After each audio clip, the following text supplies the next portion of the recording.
Maaaring ngayon ine-enjoy mo pa yung meron ka. Nakakatawa ka pa, nakakatulog ka pa ng maayos. Pero darating din pala yung panahon, ang pagkakataon na babawian ka. Mapupunta ka sa posisyon kung saan mo minsang inilagay yung ibang tao. Malalaman mo kung gaano kasakit, kung gaano kahapde yung ginawa mo sa kanila. Yung tipong hindi nila hiniling na maranasan mo lahat ng pinagdaanan ng taong ginawan mo ng masama, pero tadhana na ang nagtakda, tadhana na ang humusga.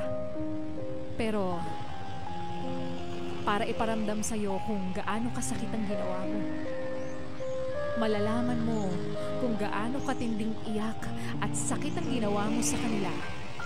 Unti-unti mong mararamdaman na ito pala yung pakiramdam na sa akin na nangyayari ngayon. At dahil doon, matututo ka. Matututo ka dahil nakarma ka na. Dahil bilog ang mundo, hindi sa lahat ng pagkakataon akala mo nasa taas ka. Akala mo masaya ka sa kabila ng lahat ng ginawa mo. Karma is real. Kaya always be kind to everyone. Dahil ang karma, parang credit card lang yan. Enjoy now.